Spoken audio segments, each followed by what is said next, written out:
ఇక ఒక్కసారిగా ఆయన ఎంపరర్ అయిన తర్వాత జనాలందరికీ కూడా ఇప్పుడు ఆయన తిరిగి అందరికీ గిఫ్ట్స్ అండ్ అందరికీ ఇవి ఇవ్వాలి.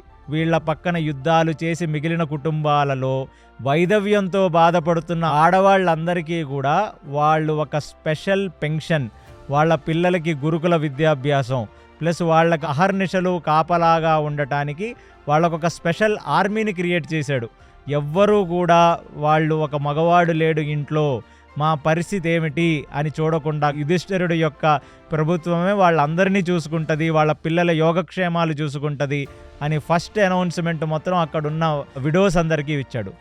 నెక్స్ట్ ఎవరెవరైతే ఇన్ని రోజులు చాలామంది సూతులు, చాలామంది వేరే వేరే వాళ్ళందరూ కూడా వీళ్లకు పనులు చేశారో వాళ్ళందరినీ పిలుచుకొని వచ్చి వాళ్ళందరికీ జీతం ఎలాగో డబల్ చేసేసాడు నకులుడు. ఇప్పుడు వాళ్ళకి స్పెషల్ గిఫ్ట్స్, స్పెషల్ కానుకలన్నీ ఇచ్చాడు. అంటే ఒక రాజ్యంలో ఆ రాజ్యం సుభిక్షగా ఉంది అనేది వాళ్ళ కింద పనిచేసే వాళ్ళు ఎంత సుభిక్షగా ఉన్నారో అది ఒక రాజ్యం యొక్క సుభిక్షకు ఒక కేర్ ఆఫ్ అడ్రస్గా ఉంటుంది. కాబట్టి కింద ఉన్న సర్వెంట్ లెవెల్లో ఉన్న వాళ్ళందరికీ కూడా అప్గ్రేడ్ చేసి వాళ్ళకి ఇళ్ళు, వాళ్ళకి భూపట్టాలు, దాని తర్వాత వాళ్ళకి గోల్డ్, సిల్వర్, వాళ్ళకి అప్పుడు చలామణి అయ్యే కరెన్సీని మొత్తం వాళ్ళకి ఇచ్చాడు.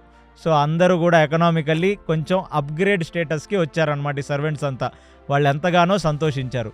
ఎవరెవరైతే రాజుకి లాయల్గా ఉండి పక్క దేశాలలోకి వెళ్ళి గూఢాచారులు, ఈ స్పైస్గా వ్యవహరించారో వాళ్ళందరినీ పిలుచుకొని వచ్చి స్టేజ్ మీద వాళ్ళందరికీ ఒక్కొక్క మెడల్ ఇచ్చి ప్రభుత్వ లాంఛనాలతో వాళ్ళని గౌరవించాడు.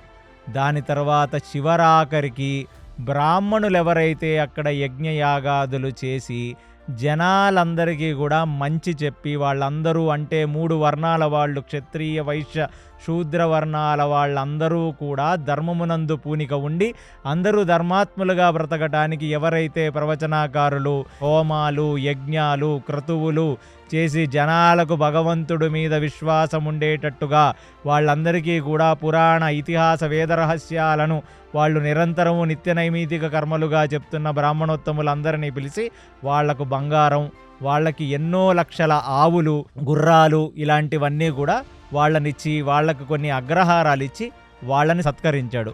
సో ఈ గవర్నమెంట్ పాలసీ అనేది ధర్మరాజు ఒక్కసారి చక్రవర్తిగా వచ్చిన తర్వాత చూస్తే ఎవరిని ఇగ్నోర్ చేయలే. ఆఖరికి వాళ్ళని ఇంతలా బాధ పెట్టాలని అనుకున్న ఈ ధృతరాష్ట్రుడి యొక్క భార్యలు, వాళ్ళ నెక్స్ట్ ఉండే వాళ్ళ సంతానం అందరికీ కూడా ప్రొటెక్షన్గా ఉండమని విదురుడిని, యూచుని ఇవ్వటం కాకుండా ఇతని ఇల్లే వాళ్ళ పక్కన పెట్టుకున్నాడు.